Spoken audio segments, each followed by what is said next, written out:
Renan, o senhor passou 10 anos derrubando e criticando quem governa, mas nunca assinou uma folha de pagamento relevante, nunca respondeu por um orçamento, nunca demitiu ninguém olhando no olho. Nenhum empresário nessa sala contrataria um CEO com esse currículo para tocar uma padaria. Obrigado. Mas, candidato, a resposta, vota Lula ou Flávio, sendo que Lula elege Eu voto Lula? Renan Santos. Eu não vou para a batalha pensando em perder. Eu voto Renan Obrigado, Santos. E eu já quero aproveitar e chamar ao palco o terceiro sabatinado do dia, Renan Santos, do partido Missão. Vamos aproveitar e ver um vídeo sobre a vida de Renan Santos. Opa, passou minha vida? Caramba. E aí? Como é que tá? Bom? Esse menino aqui, ó. Bom. Renan Santos tem apenas 42 anos. E esse aqui, ó, no impeachment. Mas o expressivo histórico de quem ajudou a criar o maior movimento político dos últimos anos no Brasil, que ele transformou com seus colegas do MBL no Partido Missão, pelo qual disputará a presidência da República.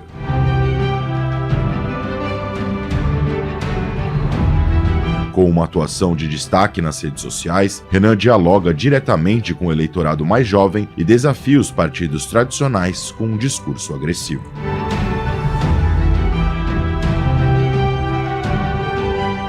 Com viés da direita liberal, o jovem que se destacou como um dos líderes da mobilização pelo impeachment de Dilma Rousseff promete uma reforma administrativa profunda, combate à corrupção e uma política de enfrentamento ao crime sem concessões, inspirada no presidente salvadorenho Nayib Bukele.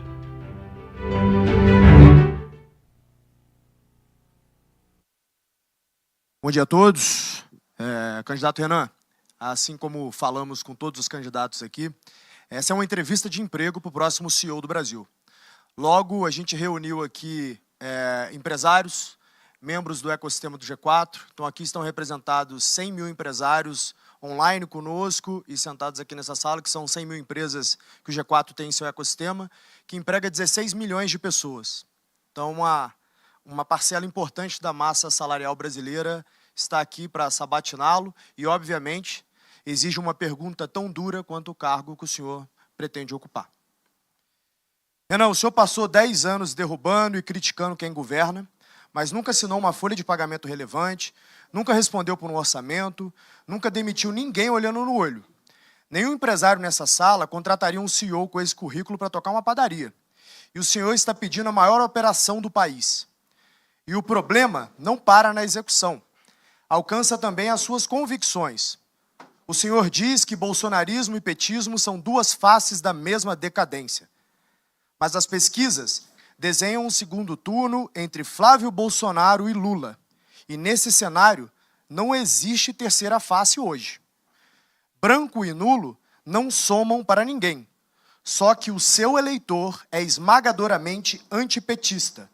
Então, cada voto seu que se anula desfalca apenas o lado que enfrenta o Lula. A neutralidade que o senhor vende como pureza é, na prática, um empurrão para o Planalto de quem o senhor diz combater, o Lula. Então responda a essas coisas que essa plateia precisa ouvir. Qual foi a entrega mais difícil que o senhor já geriu na vida, com números, prazo e resultado auditável, e, estando fora do segundo turno, entre Flávio e Lula, em quem o senhor vota? E avisamos desde já, não estaremos no segundo turno, não é resposta, porque estadista de verdade responde, inclusive, aos cenários em que perde. Boa tarde a todos. Muito obrigado aí pela oportunidade. Bom, a pergunta já começa com uma imprecisão um tanto quanto bizarra, porque minha vida pregressa toda passou por administrar empresas. Eu sei o que é fazer uma folha de pagamento, e o pior, eu sei o que é pegar uma empresa fechada, quebrada, com os funcionários devendo 5 meses sem receber, botar para andar baseado no crédito pessoal que eu construí recuperando empresas. Trabalhei isso não com uma nem com duas, mas com quase uma dezena de empresas ao longo da minha vida. Sei o que é estar no banco dos réus da justiça trabalhista, ouvindo a injustiça de um sindicato safado que tentou te extorquir no momento da negociação anterior. Sei exatamente o que é ter um agiota ligado a uma factoring, indo querer te empurrar as dívidas da gestão anterior com juros que não deve ser aceitado. Sei justamente fazer isso. E essa é a postura que o próximo presidente da República tem que ter, porque a gente vai pegar um cenário muito similar a esse. Só que essas são as minhas realizações antes de me tornar um líder político. E um líder político é um líder que necessita tomar esse tipo de decisão num contexto novo, em que não se conta apenas a ética da convicção, que é a ética da convicção que eu contei todos os anos em que eu fui militante político, algo que eu tenho orgulho, faço desde 2014, mas também como liderança que precisa da ética da responsabilidade, que é quem vai assumir um país e vai ter que tomar decisões muito, mas muito difíceis. Pois bem, como líder político, no movimento, eu criei o maior movimento político do Brasil, isso é oferível, nós fizemos a maior ação política com as maiores manifestações da história do Brasil ao longo dos últimos anos, que foi o impeachment da Dilma Rousseff. Organizei essas manifestações, ajudei a criar a linguagem política daquilo que chama de direita no Brasil, algo que foi surfado por muito vagabundo por aí. Depois disso, consegui criar um partido político, algo que o ex-presidente Bolsonaro tentou e falhou miseravelmente, estando no poder, botando seus filhos para tentar tocar isso, algo que naturalmente eles não conseguiriam com a baixa inteligência que eles têm à disposição. Fiz isso no menor período de tempo. Vamos comparar com o Partido Novo, que é um partido montado por executivos da iniciativa privada. Eles gastaram milhões e demoraram 5 anos. Eu consegui coletar as assinaturas em menos de 2 anos, com muito menos dinheiro, sendo um líder, acima de tudo, político, não um líder empresarial. Porque existe uma diferença muito grande entre ser um líder empresarial e político. E você, como uma pessoa que conhece Aristóteles, sabe muito bem disso. Não existe nada mais nobre do que a boa atividade política e a busca do bem comum. Nesse sentido, eu até não concordo, me permita discordar, Thales, da ideia de que eu estou fazendo uma entrevista de emprego. Porque liderar um país não é uma entrevista de emprego.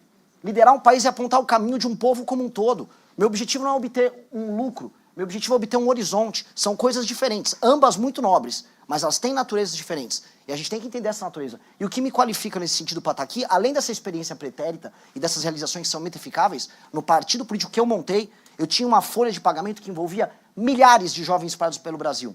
Milhares, que ficavam debaixo de chuva, debaixo de sol, tomando não na cara de um monte de gente, que falava, eu não vou acreditar em montagem de partido, o Brasil não precisa de um partido.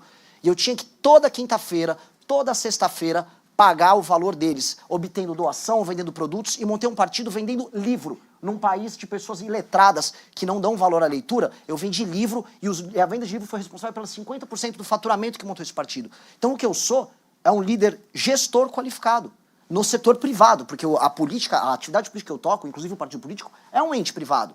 E é um ente privado em que nós fazemos muito mais com muito menos. Criei a revista Valete, que é a segunda maior revista de política e cultura do Brasil impressa, depois da revista Piauí, não estou falando em digital, porque ela nossa é só impressa. Criei um ecossistema do Valete Plus com 50 mil usuários para produção de conteúdo independente, uma rede social própria. Isso nos qualifica usando, volto a colocar, o que há de melhor em termos de gestão para ser um grupo político inovador. E aí o que as eleições nos mostram é fazer mais com menos. Sobre a política de segundo turno, eu volto a repetir, eu vou lutar e um líder não vai ficar aqui falando, eu não vou para o segundo turno, e qual é esse cenário? Não posso fazer isso. Imagina o Alexandre em Gaugamela. Você ama o Alexandre assim como eu. Imagine o Alexandre em Gaugamela. Não sei, acho que vou negociar com o Dario. Não, ele foi até o fim. E eu tenho que ser assim. Porque o mesmo time, o mesmo exército de militantes que eu motivei a montar o partido político, eu tenho que motivar agora. E eu não posso ter compromisso com o erro. A família Bolsonaro e o lulismo são duas faces da mesma moeda, não porque são iguais, eles são diferentes entre si, mas porque ambos geram danos terríveis para o nosso futuro. A gente está penhorando o nosso futuro. A discussão política dessas eleições vai ficar centrada no quê? O Lula dá mais um pouco de pé de meia, o Lula dá mais um vale-gás para as pessoas e o Flávio Bolsonaro oferecer celular de graça para mulher, para melhorar a intenção de voto com mulher? Essa que se tornou a discussão política no Brasil, tinha que estar falando de desindexação, desvinculação, reforma de competitividade. Eu não aceito trabalhar com essas categorias. E isso não é ficar neutro, isso não é fugir. Até porque quando você adota esse caminho, o que acontece é que você apanha dos dois lados, que foi o que aconteceu comigo. Mas sabe o que acontece também? Você se torna um líder melhor. E esse é o ponto. Eu só estou aqui sentado, tendo a honra de estar sentado com vocês conversando, porque eu adotei um caminho, não da neutralidade, mas de enfrentar ambos, de não aceitar o erro de ambos. Isso me tornou um líder qualificado, que de acordo com algumas pesquisas, como é o caso da Atlas, já me coloca em primeiro lugar no público de 16 a 24 anos, ou seja, construindo um horizonte novo. E citando aqui um líder empresarial que deve ser referência para todos vocês, que é o Peter Thiel, ele já dizia bastante, crie seu próprio monopólio. Crie, antes de tudo, seu próprio monopólio. Seja líder de uma tecnologia que ninguém pode imitar. Foi isso que eu fiz para as novas gerações. Eu criei um pensamento político próprio, para um grupo político próprio, uma estética própria, uma liderança própria. E com base nisso nós criamos um nicho eleitoral próprio, com um sonho, um horizonte próprio, que nos deixam aptos a participar do grande debate. E é por isso que eu tenho a honra, Thales, de estar aqui com você, de poder discutir isso com você, de poder discutir com o Duda, e estar aqui. É uma visão que pode ser encaixada também como empresarial, no sentido de gestão, mas uma visão muito poderosa em termos de coração. Eu estou aqui por causa desse coração, e é isso que vai fazer a gente mudar o Brasil. Mas, Obrigado. candidato, a resposta, vota Lula ou Flávio, sendo que Lula elege Eu voto Lula? Renan Santos. Eu não vou pra batalha pensando em perder. Eu voto Renan Obrigado, Santos. Candidato, deixa eu aproveitar e exibir rapidamente uma pesquisa da Real Time Big Data sobre o candidato Renan Santos. Fizemos uma sondagem com eleitores e aí fizemos a seguinte pergunta: qual é o maior feito de Renan Santos? 64% acredito que nenhum. 7% falam que é a criação do MBL, 8% falam que é a fundação do partido Missão, 20% falam da derrubada da Dilma Rousseff, ex-presidente da República. Temos outros slides também. E qual a promessa de Renan Santos soa melhor? Nenhuma, para 35%. Mutirão anti-Bolsa Família, 17%. Mudanças na educação, 13%. E guerra ao crime organizado, modelo penal diferenciado. Candidato, a partir dessa pesquisa, eu quero fazer a seguinte provocação ao senhor. O que faria a pessoa física, Renan Santos, votar no candidato Renan Santos? Infelizmente, tem que recorrer à resposta anterior. Ser um bom líder. Ser um bom líder. E algo que não está presente aqui, que é ter tomado as decisões duras que machucaram o meu grupo político, mesmo quando o caminho oposto soava mais fácil. Quando a gente enfrentou a Dilma Rousseff, e a gente começou a congregar toda aquela energia do antipetismo num caminho só, era um caminho relativamente fácil. Nós, os bolsonaristas, andávamos juntos, a turma do Partido Novo, todos andávamos juntos. Quando veio o governo de direita, em que nós precisávamos cobrar e discordar, e aqui eu vou fazer um elogio ao antagonista, que o antagonista adotou um caminho difícil à época também. Nós cobramos. Imagino que o antagonista deve ter perdido assinantes e clientes. Muitas pessoas perderam. Nós perdemos toda a nossa base política. Só que o papel de um líder é sofrer com as suas teses. O líder político que ganha dinheiro, ou fica famoso, ou ganha votos defendendo algo que não acredita, não é um bom líder. Na verdade, ele é um seguidor. Ele segue o que a manada puxa. E o líder, ele lidera, ele aponta o caminho. Então, a minha maior qualidade que está ali, ela se expressa não exatamente proposta a proposta, mas no que está por trás das propostas, a substância por trás, que é ser um bom líder. E fui um bom líder de um grupo que hoje está no jogo político, disputando um jogo de gente grande, simplesmente por causa dessas qualidades, as qualidades de uma boa liderança. E eu acho que o Brasil passa por uma crise de liderança. O grande problema nosso é uma falta de liderança, de gente que tem uma visão de um Brasil e que tente implementar ela de maneira ferrenha. Nem que você, sua reputação e sua vida seja destruída no processo. Muitas pessoas no campo empresarial fazem isso, destroem suas vidas pessoais, fazem abdicações, e isso é belo. E só que aqui no Brasil, o poder é visto como uma maneira de você fruir e você atender seus prazeres mais baixos. Não à toa, o escândalo do Banco Master era basicamente sobre dinheiro e prazer sexual. Não é isso? A elite política brasileira se baseia estritamente em dinheiro, troca de favores e prazer, quando não sexual. A boa liderança tem que ir para um outro caminho. Então, ao fazer esse tipo de sacrifício, e dado que quem nos acompanha mais tem um determinado recorte, acho que a pesquisa pega isso, vai pegar um recorte um pouco mais masculino, vai pegar um recorte também mais jovem, esse recorte ele se apaixona.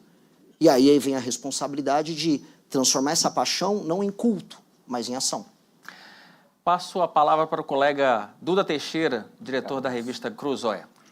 Renan, vamos começar pela questão mais polêmica, que é o bordão que vocês têm do prendeu, matou, né? Você pode explicar qual que é essa ideia e quem que vai morrer nessa história? Eu espero que... Assim, eu recebi uma pergunta similar lá do pessoal da Globo, lá no nosso congresso, né? Ele falou, poxa, você quer diminuir as mortes, mas você quer aumentar a letalidade policial? No que eu respondi?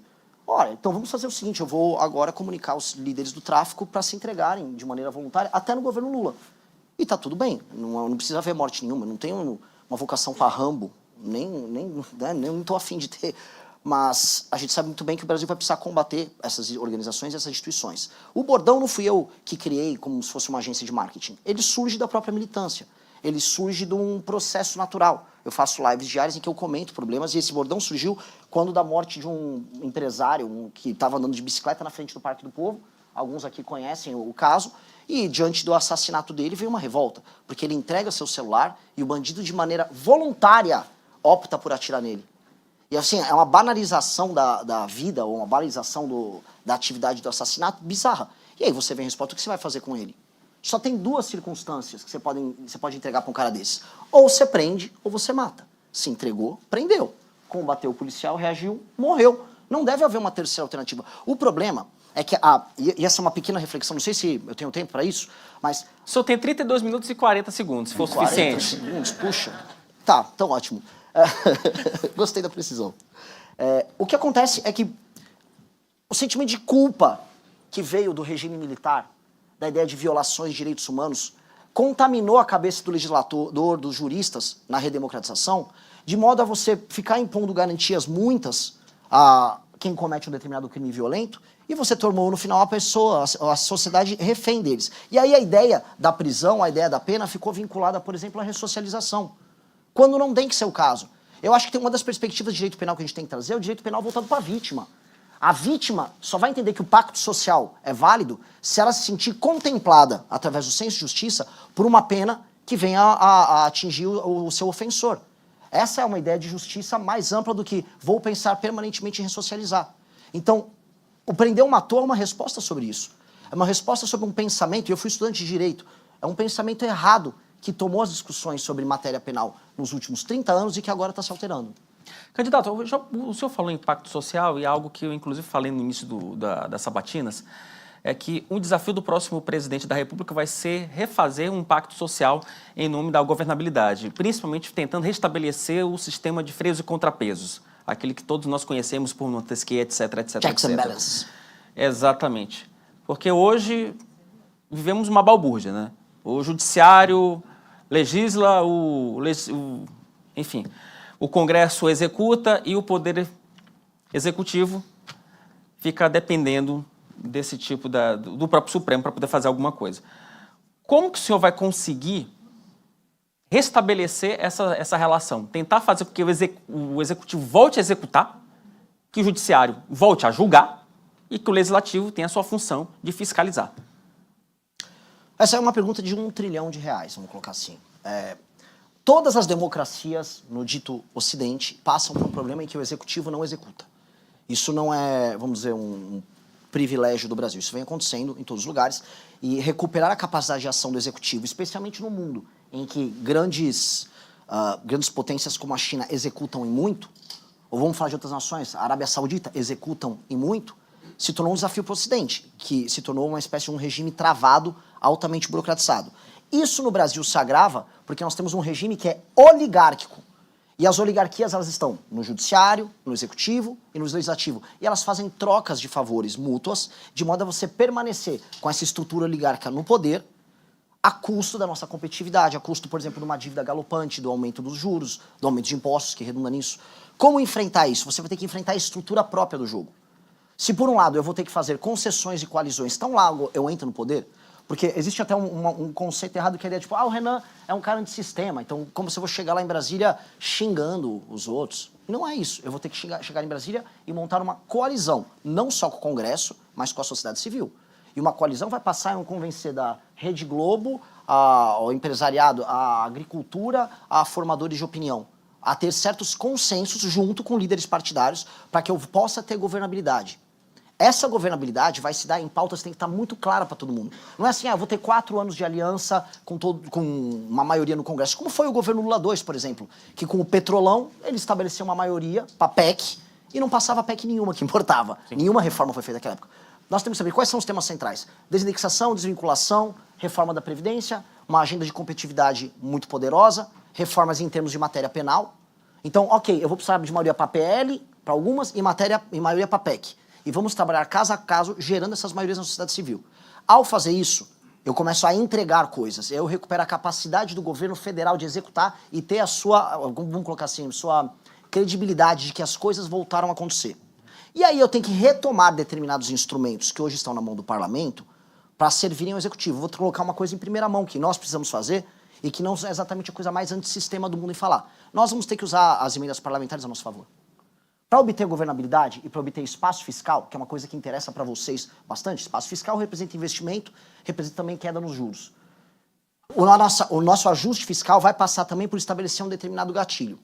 Todo valor, em toda votação orçamentária, que você reduz de despesa obrigatória, abre espaço para investimento. Sim. Abrirá também espaço para aumento das emendas. Elas não serão mais condicionadas à receita, elas serão condicionadas ao aumento do espaço de investimento. Porque o Congresso Nacional tem que ficar vinculado a cortar gastos obrigatórios para aumentar o espaço de investimento. E aí a gente disciplina o funcionamento das emendas. Outro dia estavam me xingando, o Renan falou bem do Flávio Dino porque ele está falando das emendas. Veja só, pode ser o capeta. Se o capeta ajudar a disciplinar as emendas, a gente vai ter que dar uma conversada com o capeta para fazer tocar. Porque hoje o Congresso Nacional se tornou esse instrumento próprio de gestão, porque ele tem o controle das emendas. E aí entra a questão STF, que é outra questão extremamente complexa. Porque o STF, ao mesmo tempo que ele chegou num pico de poder, ele também está no seu vale de credibilidade, com seus ministros envolvidos em escândalo de corrupção. O Congresso Nacional vai ter autonomia para tocar isso? Deve ter autonomia. Só que o próximo presidente da República, que vai ter condição de nomear ou 3 ou 4 ministros do Supremo, terá a condição de estabelecer maioria. Vamos ser bem claro, as nomeações vão ter um critério que será técnico para o STF, mas que envolve uma posição política sobre uma mudança no funcionamento do STF. Então, os que eu nomearei terão que ser não apenas escrutinados, mas terão um compromisso público em acabar com essa farra dos escritórios ligados a ministros do STF, a serem favoráveis e não tentarem judicializar, por exemplo, o licenciamento ambiental, como tem gente querendo fazer. Licenciamento ambiental e queda de juros vai transformar o Brasil num canteiro de obras. E eles terão que ser favoráveis à segurança jurídica. 3, o STF entenderem e tornarem vocal que o STF não deverá ser a última instância ou o foro privilegiado dos senadores, em especial, e também de deputados, para que você não tenha um controle que eles exercem político sobre as ações criminais que envolvem os parlamentares, para que o parlamento tenha a sua capacidade. Ou seja, a criação de uma corte paralela, que nós vamos ter que passar com o PEC, junto ao Congresso Nacional, uma corte montada provavelmente com desembargadores nomeados por 2 anos, para poder andar com essa agenda. E assim nós vamos retirando de maneira, vamos colocar aqui, democrática e republicana esses superpoderes do STF. É mais complexo do que a relação com o Congresso, mas terá que ser feito. E não terá que ser feito na base da briga. Eu não vou chegar lá, entrei no poder, vou brigar com o Xandão. Não dá pra fazer isso. Eu tenho no poder, eu vou brigar com o PCC e com os problemas fiscais. E aí, pode virar uma briga com o STF se eles resolverem se opor a essa agenda. Candidato, deixa eu aproveitar, já que eu falei um pouco do macro, deixa eu falar um pouco do micro, que talvez seja mais simples. O senhor assumiu a cadeira de presidente da República. Né? Está com a chave do Palácio do Planalto, Palácio da Alvorada, melhor dizendo. Quais são as 3 primeiras medidas iniciais de um primeiro dia de governo que podem ser, que serão utilizadas para melhorar o ambiente de negócios? Eu vou falar anterior a isso, porque o governo vai começar a transição. E a primeira coisa que o presidente da República tem que fazer é na transição. São as reformas fiscais altamente impopulares, que vão mudar a trajetória da dívida e assim mudar a trajetória dos juros futuros no Brasil. Eu preciso passar a desindexação dos valores previdenciários do BPC, que hoje estão vinculados ao aumento do salário mínimo, e eu preciso passar a desvinculação dos gastos de saúde e educação, que são vinculados à receita. São 2 coisas que são PEC e que precisa passar porque isso mexe com o crescimento completamente descontrolado que a gente tem dos gastos e, por consequência, da dívida. Candidato, o senhor sabe que, assim, em várias situações do Congresso se tentou mexer na DRU e outros não conseguiram. Pois é, outros governos também tentaram mexer em muitas agendas e passaram, em outros não. Um governo como o Fernando Henrique passou muitas agendas, tendo de 98 a 2002 um governo impopular. O Michel Temer tinha 3% de popularidade e conseguia passar reformas. Aí vai dar habilidade em construir, em negociar, em usar os instrumentos todos que você tem à disposição. E falo aqui de maneira muito realista, inclusive as emendas, de maneira republicana, mas inclusive as emendas, para poder obter essa maioria. Com o entendimento de que se nós não fizermos isso, não haverá credibilidade para a queda dos juros. A queda de juros que vai acontecer, sem ser marretada, que ninguém aqui é moleque, fica falando de vou baixar hoje o Banco Central é independente. O Banco Central só vai ter meios de fazer isso, não porque o Renan entrou e ele tem credibilidade porque é para o mercado. Não, é porque nós já estamos antecipando já na transição. Então essas são as medidas que vão afetar diretamente a mudança no ambiente de investimentos, ambiente econômico no Brasil. E essa é uma resposta que eu não tenho que nem esperar o dia 5, que é quando o presidente toma posse. É uma resposta para dar no dia seguinte a vitória no segundo turno. Duda. Renan, outra proposta de vocês é a desfavelização, né? Você podia explicar também o que é isso e o pessoal que mora nas comunidades deve ficar preocupado? Não, pelo contrário, né? Eu vou salvar eles têm que ficar felizes. A desfavelização... assim, eu também recebi uma pergunta da Folha de São Paulo, né? Que eu falei assim, olha, uma pessoa que mora numa favela, ela não é hoje um cidadão, ela não é um titular de direitos, ela no máximo é titular de deveres. E ela vive diante de um sistema jurídico paralelo, não escrito, que é o do crime organizado. Que às vezes até é escrito, tá? Mas, enfim. O que é a política de desfavelização? É você entender que você tem milhões de brasileiros que vivem num arranjo urbanístico e social que aumenta a incidência de crime organizado, que aumenta a incidência de tuberculose, que é uma doença que nem é uma doença tão preocupante no geral, mas nas favelas ela tem uma incidência muito maior, em algumas favelas é 11 vezes maior, que tem uma taxa de gravidez na adolescência muito maior, que o desempenho das crianças é menor, que tem taxa quase baixa ou quase nenhuma de saneamento básico, às vezes tem fornecimento de água, depende da favela, depende da cidade, e que as pessoas estão urbanisticamente distantes também de onde elas trabalham. Ou seja, é apenas um aglomerado muito ruim. Você vai ter que separar as favelas de acordo com 2 critérios macro que vão se dividir em 4 modelos de operação. Que é se aquela favela está numa área de interesse econômico maior ou menor e se ela está numa área plana ou uma área de encosta. Se é uma área de encosta e ela tem um alto interesse econômico, por exemplo, uma parte importante das favelas no Rio de Janeiro, você vai ter que fazer uma realocação das pessoas, você vai construir prédios, você vai também usar aquele espaço para investimentos privados, porque vai ter interesse privado em participar daquilo. Se a pessoa está numa encosta, como por exemplo em Juiz de Fora, que nesse ano teve aquela crise com as chuvas, eu mesmo fui visitar ali. Pois bem, ali o interesse econômico talvez não seja tão grande, mas você vai ter que tirar essa pessoa da encosta. Agora, uma favela plana com interesse econômico. Paraisópolis tem um misto, mas Paraisópolis tem uma parte importante plana. O próprio governo estadual já está fazendo um trabalho de desfavelização ali, entendendo que haverá interesse econômico porque é uma área nobre. Ou seja, você vai ter modelos diferentes para modelos diferentes de favela. E todos passam pela urbanização. Aí no final vai falar, mas com que dinheiro? Pois bem, não apenas temos que gerar espaço fiscal para aumento do investimento de infraestrutura, e este é um investimento fundamental de infraestrutura, como haverá o convite à iniciativa privada para participar nas PPPs, especialmente nas áreas em que há interesse econômico, e criação de uma modalidade em que, quando você, por exemplo, vou dar um exemplo, você pega Paraisópolis, você vai dar o título de propriedade para a pessoa e você vai fazer a reforma na casa dela para fazer a adequação. E você vai fazer os equipamentos urbanos ao redor. Aquele título de propriedade vem com um valor muito módico. Eu estou pegando até a experiência que o Mauro Mendes e o governador, o Piveta, estão fazendo lá no Mato Grosso, de você pagar um valor mensal mínimo, menor do que o da Minha Casa Minha Vida. Até porque essa pessoa já entrou como se fosse a entrada com o barraco dela ou a casa dela. E aí, nessa adequação que é feita, a pessoa ganha um título de propriedade, que acaba sendo formalizado na economia.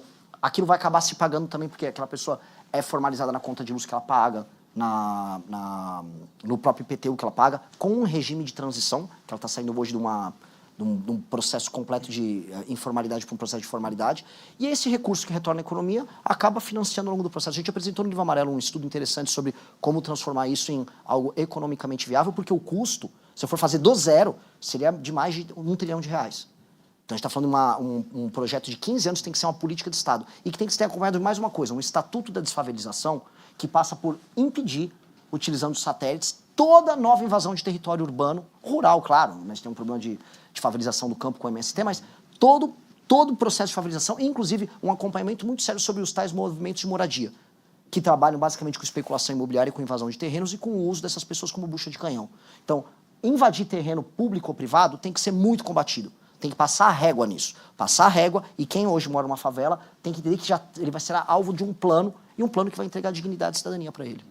Candidato, deixa eu só voltar um pouquinho para a economia.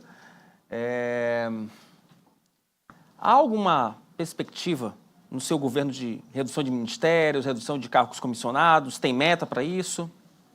Redução de ministérios, assim, por mais que seja um sinal que você passa, apresentar isso como nossa, eu estou reduzindo os gastos, isso aí acho que é meio conversa. É legal, tipo, vai o Milei, afuera. Mas quem está no ministério hoje com um cargo que não é comissionado, ele vai continuar na folha. O prédio vai continuar existindo, pertence à União. Acho que o critério que tem que utilizar é, vou remodelá-los de acordo com o modelo de gestão. Então, o Kim Kataguiri vai tocar um ministério de gestão nosso, que vai congregar previdência, que vai congregar trabalho, que vai congregar planejamento. Ou seja, a ideia nossa, inclusive, com ele, é a gente montar uma espécie de uma startup no próprio Palácio do Planalto, junto com a Secretaria-Geral, congregando essas áreas que são estratégicas. E esse próprio Ministério cuidar de a gente olhar todo o capital humano que a gente tem à disposição, como uma espécie de um super RH, e aí você fazer as relocações e readequações que são necessárias. Até porque existe assim, muito preconceito com o comissionado, mas em muitos ministérios, em muitas prefeituras, é o comissionado que toca a gestão. Então, boa parte da equipe técnica, que a gente chama dos ministérios da Fazenda, que passa para eram bons cargos técnicos comissionados que foram colocados lá. Então, você não mexeria nisso? Ou mexeria não, eu de uma forma relocaria muito de pontual? acordo com a necessidade de gestão. Eu botar uma meta específica, para mim é mais perfumaria e eu fugir do que é verdadeiramente popular, mas gera resultado fiscal. Eu falar da desindexação do salário mínimo, da aposentadoria do BPC, do aumento do salário mínimo, é impopular, mas te dá resultado fiscal muito grande. muito grande. Isso vai permitir que os juros caiam, que o dinheiro das pessoas valha mais, inclusive do aposentado. O dinheiro dele vai valer mais no fim do dia. Só que aí eu falo isso, não dá tanto voto que eu falo, eu vou cortar 20 ministérios de uma vez. Eu acho isso bobo, honestamente. Eu acho que tem que obedecer critérios de gestão. É isso. Reforma de Previdência. Reforma paramétrica está inclusive protocolada por nós. A gente tem que alterar os parâmetros, vocês têm um gatilho automático. Inclusive a OCDE tem uma lista das nações que trabalham nessa linha, que é você tem um gatilho automático conforme a idade avança, naturalmente o sistema previdenciário se adequa àquilo. E nós temos que reduzir as exceções. Reduzir ou quase encerrar as exceções. Nós temos tanta exceção, e a última reforma incluiu tanta exceção, que no fim do dia ela nunca tem o efeito que ela precisa, tanto que ela precisa ser refeita. E eu vou te falar, eu gostaria de passar a Previdência junto nesse pacote que envolve desvinculação e desindexação, na transição. Só para fechar, para entregar para o Duda, né? Eu queria aproveitar só explorar uma questão sobre incentivos fiscais. O senhor, num eventual governo Renan Santos, o senhor cortaria incentivo fiscal ou faria uma análise, faria uma readequação? Vou cortar muito incentivo fiscal e também farei muita readequação. Você tem modelos que funcionam e modelos que não funcionam. O que funciona o do agro funciona. O do agro funciona. E quando comparado aos nossos concorrentes no mundo, o subsídio é muito menor do que os nossos concorrentes globais. E o agro, ele se tornou uma cadeia que hoje ela não é apenas agro. Quem vai no Mato Grosso, eu fui no Maranhão, que é uma das regiões... Você é do Maranhão. Sim. Você vai para a região de Balsas, hoje você tem usina de etanol lá em Balsas. E é o agro, o capital do agro, gerando tecnologia e se tornando agroindústria, para exportar. Aquilo mudou a dinâmica em Balsas. Quando você vai para Pinheiros, a terra do Sarney, você vê um negócio decadente, triste. Você vai para Balsas, por mais que urbanisticamente ainda tá se arrumando, já é outra energia. Você vai para o Mato Grosso, outra energia. É a transformação do agro em agroindústria. Então, isso está dando frutos para a gente. Inclusive, boa parte do projeto que a gente tem que ter de Brasil, de sair o Brasil do Bolsa Família, passa a entender que o papel da agricultura ali é um papel transformador. Ele muda a dinâmica política, econômica e social desses lugares. Então, isso é um exemplo do que funciona, mas, logicamente, é aquela coisa, né? O molho, e o que não fica mais caro aqui o que não funciona. Zona Franca de Manaus é um exemplo que não funciona. Só a Honda tem 16 bilhões em renúncia fiscal por ano. A Honda, para ficar levando equipamento daqui para lá, de cá para lá, só porque tem vamos colocar aqui, uma malandragem fiscal que foi criada. Talvez houvesse ali no período da ditadura militar um objetivo de ocupação. Hoje não funciona. Manaus é uma cidade de 2 milhões e poucos mil habitantes e você tem renúncias fiscais nas casas das dezenas de bilhões de reais. Ou seja, não está batendo. Tem orçamento de capital no Brasil que não dá o que é a Zona Franca de Manaus, e de capital maior. Me corrija aí o pessoal que está aqui, mas eu duvido que o orçamento do Rio de Janeiro seja maior, da cidade do Rio, que é bem maior do que Manaus, do que o dinheiro que vai para a Zona Franca de Manaus. Então, lógico que é uma distorção, e essa distorção precisa ser corrigida. Só que também acredito que, quando bem implementado, algumas renúncias fiscais podem funcionar.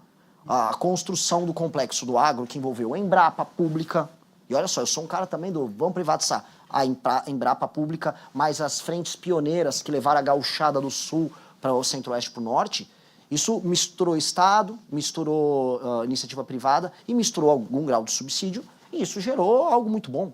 Então, nós temos que saber pontuar e utilizar e não incorrer na esparrela do campeão nacional, que é uma vergonha e não funciona e que a gente não vai cair nisso. Tá. Candidato, como jornalista, li o plano de governo de vocês e fiquei preocupado com aquela questão do código de imprensa. O que vocês querem colocar dentro desse código de imprensa? Tem risco aí de censura? Não fique, muito pelo contrário. Você é um jornalista sério e eu acho que a sua categoria está sendo assaltada por uma modalidade nova que eu vi rodando no Brasil. E que eu acho que talvez vocês estejam acompanhando. Algumas páginas de fofoca no Brasil, na verdade, existem dezenas de milhares de páginas de fofoca. Elas atuam como veículos jornalísticos nos municípios e são compradas pelos prefeitos locais. É dinheiro público que é usado e ninguém sabe que é dinheiro público sendo utilizado por um veículo de imprensa. Isso entra como verba publicitária porque elas são congregadas dentro de agências. Isso aí não está disciplinado, isso não é jornalismo, eles não estão obrigados a fazer checagem, a nada, ninguém tem autoria da matéria, não tem redação, ninguém sabe que isso. São milhões, quiçá bilhões de reais que estão sendo direcionados para esse esgoto e ninguém sabe. Alguém tem condição de checar por como esse dinheiro é usado? Será que a rubrica dele dentro do orçamento municipal que fica dentro de gasto de publicidade com agência não deveria ser tornada transparente? Isso é um exemplo. Agora, em nenhum momento a gente quer atuar contra a liberdade de expressão, muito pelo contrário. Eu vi que você havia feito uma crítica, até a gente respondeu ali na Cruzoé. A crítica é pertinente porque esse tema tem que ser colocado sempre à mesa. Porque a imprensa ela é necessária num país doente como o Brasil. Só que as inovações que vêm acontecendo, em termos tecnológicos, a página de fofoca é um exemplo disso, são coisas tão bizarras que o próprio jornalismo está sendo meio que comido por baixo sem nem perceber. E eu acho que a população tem o direito de saber que a página de fofoca que está atuando no município dela recebe grana de emenda do prefeito. Isso é um absurdo, isso precisa ser corrigido. Candidato, como é que seria uma diplomacia no governo Renan Santos? Você faria uma aproximação com os Estados Unidos, com China, com Rússia? Um governo nosso, ele tem que entender que o que é o Brasil perante o mundo. Quem nós somos. Ah, o Brasil é o Ocidente. Não. O Brasil, ele é uma experiência única que congrega Ocidente e o dito Sul global. O Brasil é como se ele fosse uma porta, um portal entre o Ocidente e esse mundo novo que envolve África, que envolve Índia, que envolve a Ásia. E o Brasil consegue congregar isso de maneira carismática e apaixonante. Então, o Brasil é um país que não tem rejeição perante o mundo. Na Copa do Mundo tinha mais gente torcendo pela seleção em Bangladesh, na Índia, não sei se vocês acompanharam isso, do que nas cidades do Brasil. Este papel nos coloca não como um baluarte que é um aliado automático dos Estados Unidos, como parte da direita quer ver, mas como uma nação que vai ter que saber fazer esse papel, vamos colocar diplomático internacional de soft power, e em termos de atração de investimentos, com uma dinâmica pragmática. Vou dar um exemplo, terras raras. Os Estados Unidos não fez a lição de casa dele com as terras raras. Não fez. Inclusive, eles venderam a tecnologia para a China, as empresas privadas deles. A China pegou nos anos 80 a tecnologia americana, investiu tudo em processamento, tem as maiores reservas, tem, se eu não me engano, mais de 90% do processamento de terras raras do mundo. Para você fazer um F-35, caça americano, o maior instrumento de guerra dos Estados Unidos, você precisa de meia tonelada de terra rara. Os Estados Unidos dependem da China para isso. Estão na mão, não se planejaram. Agora eles olham para o Brasil que tem 20% das reservas, pelo que a gente sabe. Aí os Estados Unidos, não, preciso extrair sua reserva aí. Isso que os Estados Unidos ele tem um processamento de 1 ou 2 elementos. Aí o Brasil vai olhar e vai falar o quê? Só extrai e leva embora? Não, qual é o nosso papel nesse novo jogo geopolítico? Na nossa visão, eu tenho que sentar com a União Europeia, tenho que sentar com Taiwan, que precisa de terra rara também, eu tenho que sentar com o Japão, tenho que sentar com os Estados Unidos, com o Canadá e com a própria China e estabelecer um sistema relacional em que há transferência de tecnologia e investimento e parcerias de longo prazo envolvendo isso. Porque as terras raras vão colocar a gente, vão fazer com que a gente possa tirar o gap tecnológico em matérias que a gente ficou completamente para trás. Então, do ponto de vista geopolítico, uma reorganização que nós vamos precisar fazer e que não é uma resposta fácil, porque você vai ter que sentar e negociar com todo mundo. Com absolutamente todo mundo. A União Europeia tem um interesse numa reindustrialização dela focada nisso. Mesma coisa os Estados Unidos da América, que tem uma dependência geopolítica desse tema. Vamos para outro tema, data center. Hoje o Brasil não está em condição de falar, pô, eu estou aqui na fronteira do conhecimento IA. Mas boa parte das IAs do mundo vão precisar de infraestrutura de data center com energia limpa sendo tocada em vários lugares ao redor do mundo. O Brasil está numa posição boa para isso.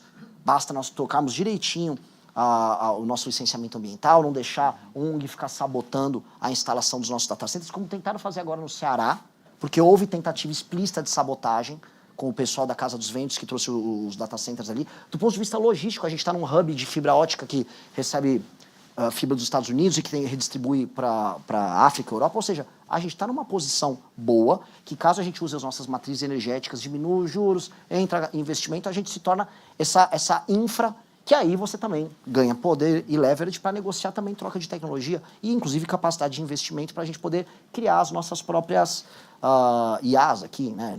Não sou tão otimista no curto prazo, mas acho que no longo prazo, do ponto de vista diplomático, a gente consegue quebrar o gap nessas áreas. Candidato, vocês pensam em reduzir o número de municípios no Brasil, né? Qual que seria o critério para fazer essa redução? Isso está no nosso livro Deixa eu amarelo. aproveitar esse questionamento do colega para fazer um outro questionamento. Como uma proposta dessa passa num Congresso em que o deputado federal normalmente depende do prefeito para ter voto? Posso me estender nessa? Eu acho que isso aqui é o tema mais legal para a gente tratar. Se a gente for falar de reforma política no Brasil, nós temos que falar disso. Porque muita gente fala em reforma política, vamos mudar o modelo para distrital misto. Isso pouco importa no regime atual. Vocês que fazem cobertura política têm que entender que, e vocês entendem, claro, que o município se tornou, especialmente o município com baixa atividade econômica, um executor de recursos que vem do governo federal e executor de emendas do padrinho político do prefeito, que é o deputado que recebe a emenda.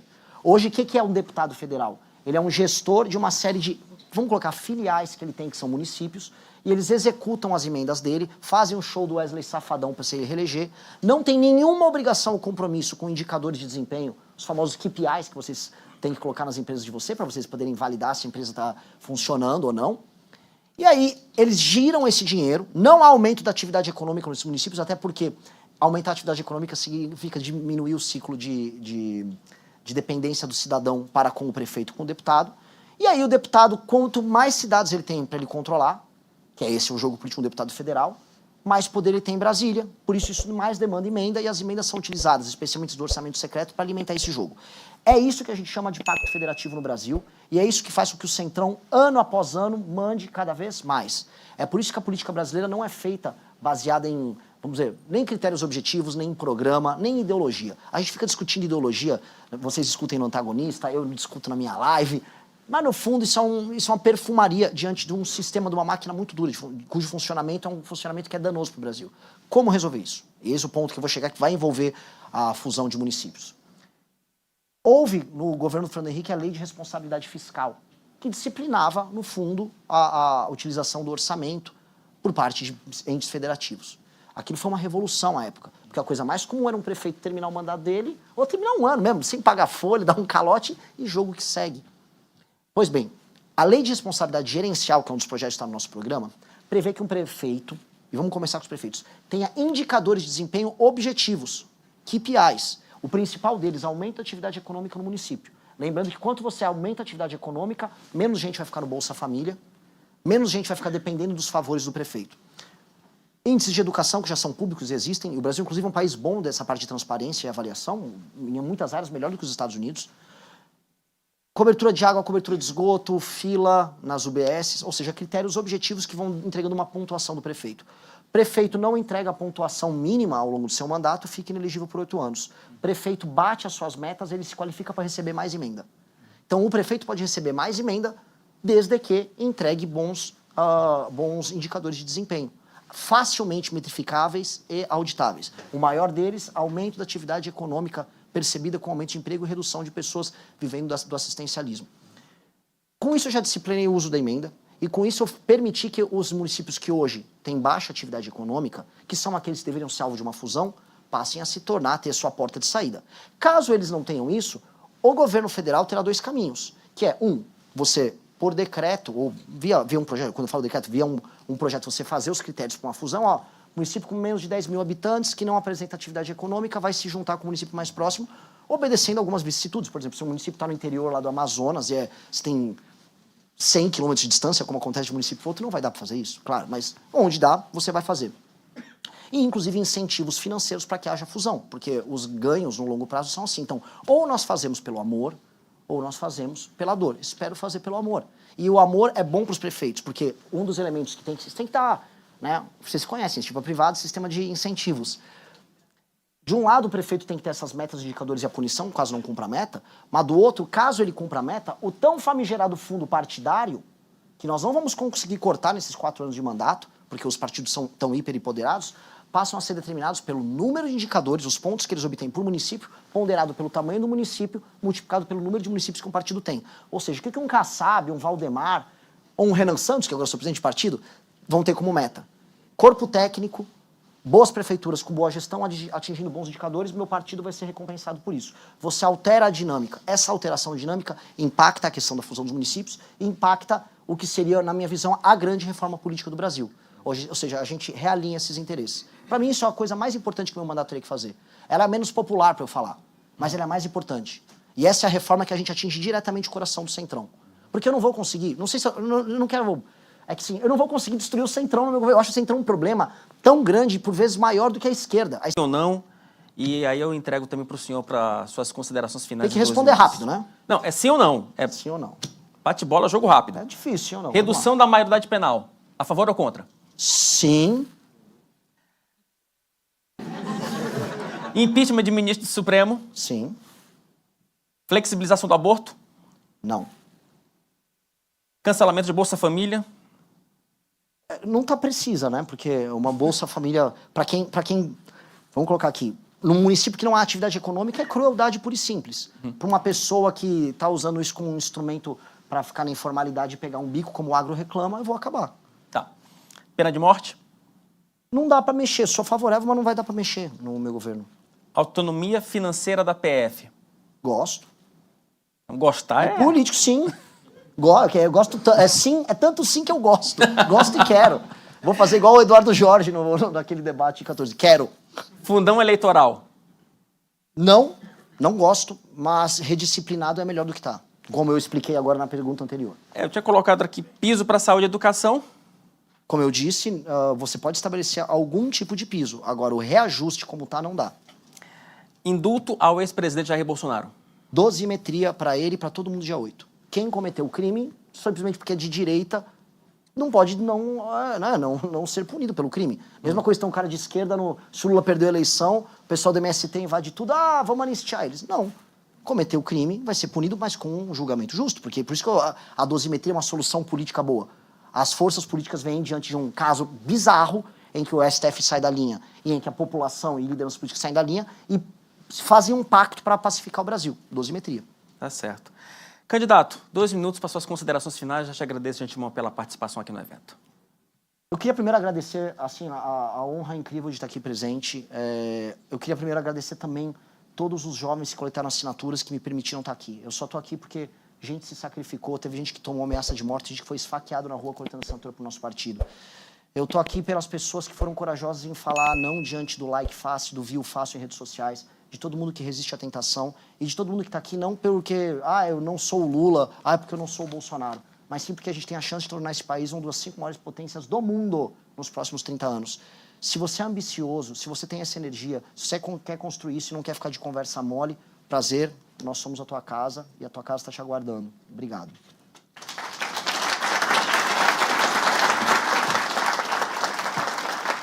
Agradeço a Duda Teixeira, agradeço a Renan Santos.